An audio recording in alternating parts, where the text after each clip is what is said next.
Naam, ni Umuhanuzi TV.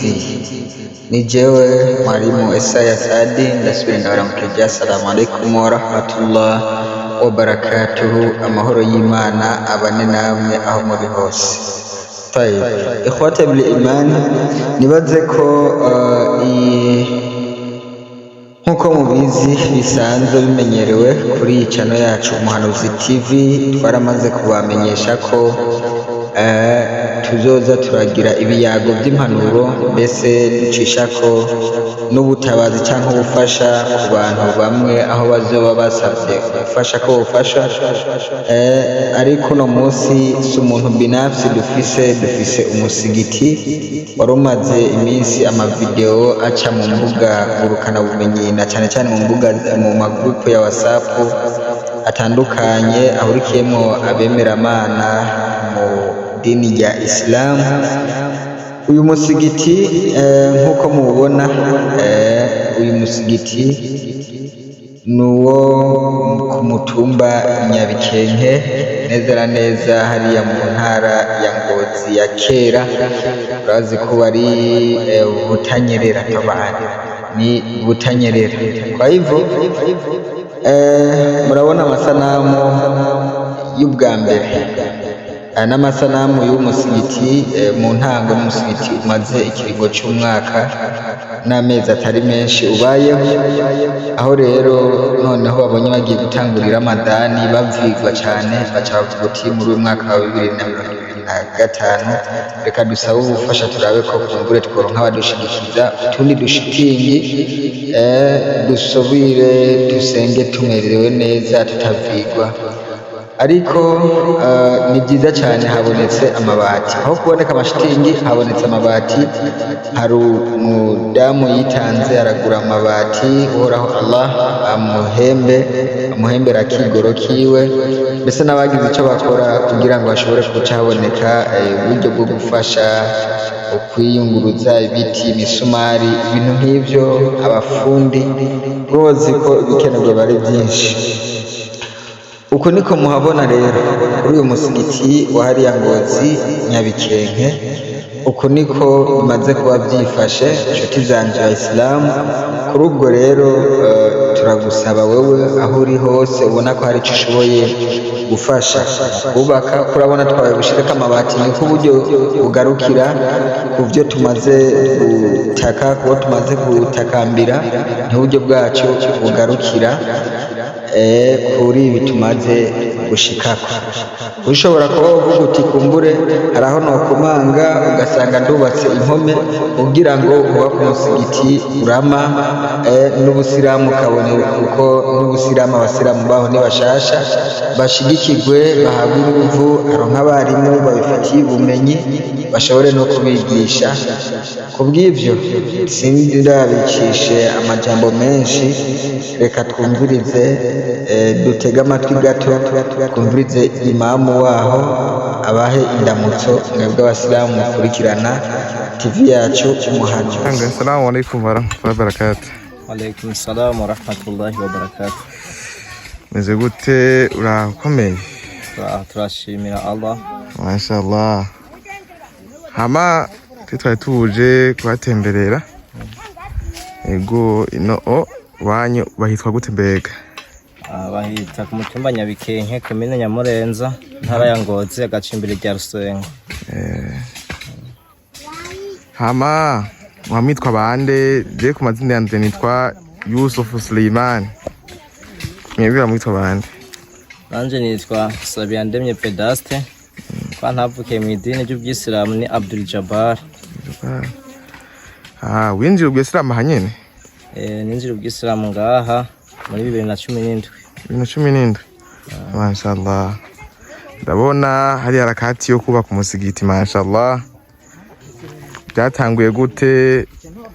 Aho Ubwisilamu kumenga mu misozi, nawe yari mu misozi, byagenze gute kwigisha mu bushikino bimve no kubaka umusigiti? Benga kuntu Ubwisilamu bwahatanguye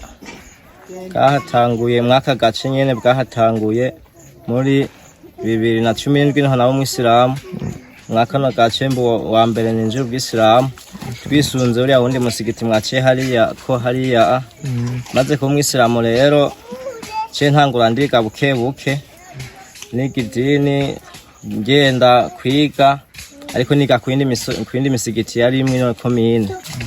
Nyuma yaho rero 2018 niho hatangura haza abavuga butumwa baza gukora igikorane hajya hirya marije rigaramuciyemo icyo gihe abisilamu benshi niho baca binjira maze kwinjira aho 2018 baciye dutangura nyene turigishanya byo twari dusanzwe tuzi.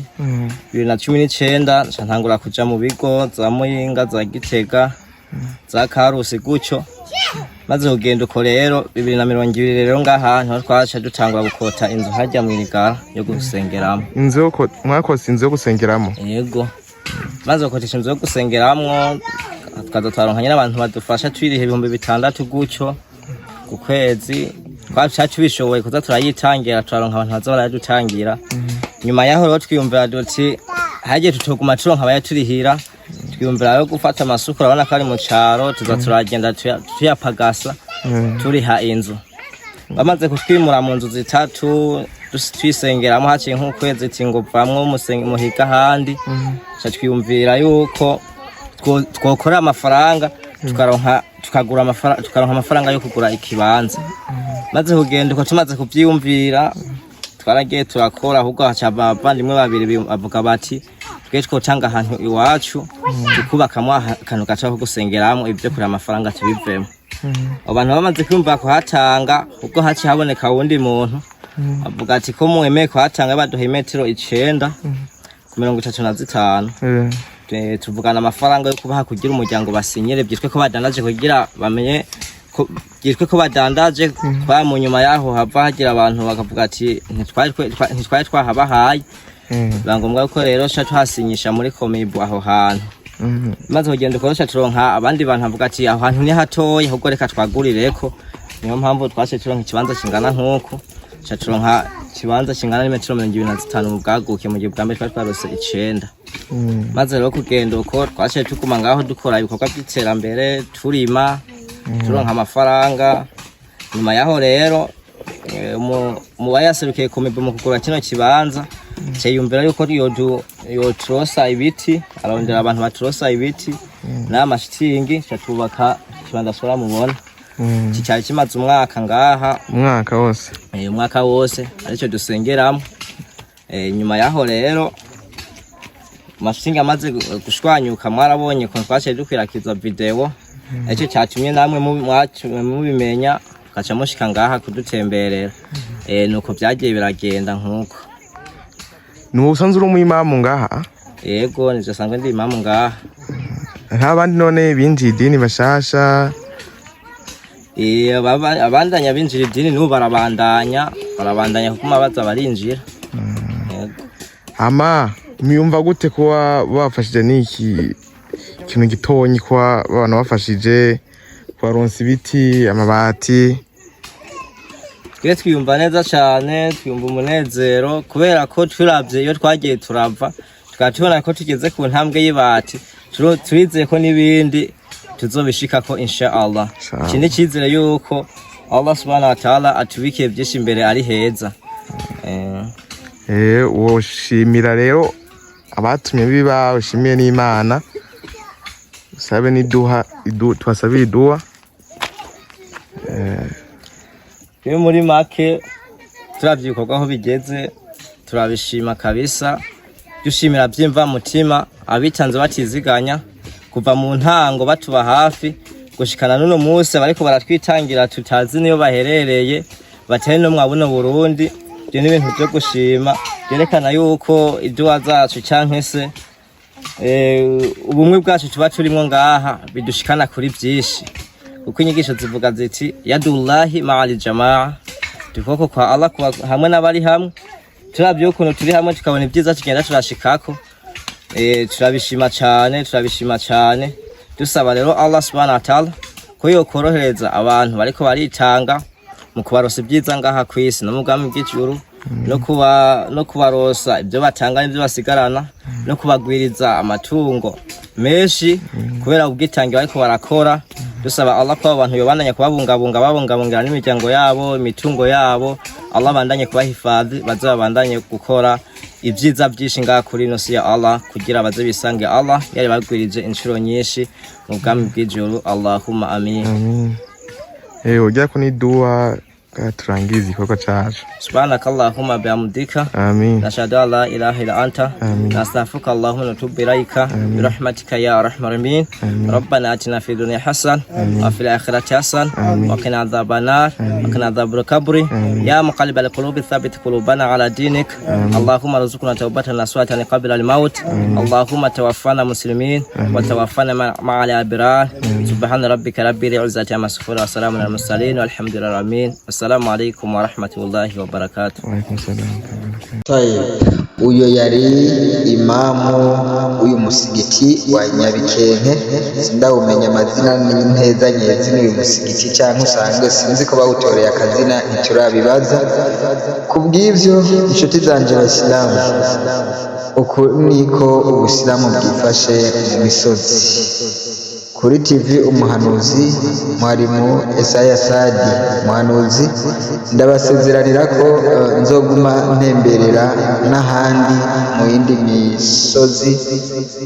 yindi misozi yo mu gihugu cyacu cyiza cy'u Burundi, mu kuraba Ubusilamu bwo mu cyaro bwifashe gute, mbega amatwarete yaho yifashe gute, ubuzu bwo kwitumamo, ubuzu bwa sugume, yani mbega ubumenyi bwaho bwifashe gute, mbega abasenga amajuma yabo gute. Kubw'ivyo inshallah adushoboje ndanabasaba Abasilamu, abarundi kazi muhurikirana kuri cano ko modusabira. Twebwe ntivyoroshe, turi mu gihugu cy'u Burundi, turi mu mahanga, ariko mudusabire tuze tugaruke mu gihugu cyacu amahoro, bityo dushobore no gukora twisanzuye turi kuri tere dushika ahariho hose. Ariko n'ubu nubwo bitatworohera, turagerageza gutuma kamera yacu cyangwa gutuma abagerageza kudufasha bitanga batiziganya, kugira ngo tubashikanire amakuru y'Ubwisilamu ko bwifashe hariya mu misozi, kugira ngo namwe mubashe kuhashikana impereza zanyu, isadaka zanyu, kabone munahadushikiye biba byiza kurusha, kuko gukurikirana impereza utanze ni byiza no kubona icyo yakoze, narirya bitoroha kuri twebwe tutari mu gihugu cy'u Burundi, ariko intererano yacu ikaba ari iyi. Inshuti zanjye Abayisilamu, gira icyo ukoze, umwe wese agira icyo akoze ku nguvu ziwe, kugira ngo turabe ko tuduza Ubuyisilamu. Turi kumwe twese birashoboka. Iyo ni ijambo rya nyakubahwa umukuru w'igihugu Evariste Ndayishimiye. Nyakubahwa Mufti, umuyobozi w'Abayisilamu mu gihugu cy'u Burundi, nawe uti turi kumwe na Allah, twese birashoboka. Assalamu alaikum wa rahmatullahi wa barakatuh.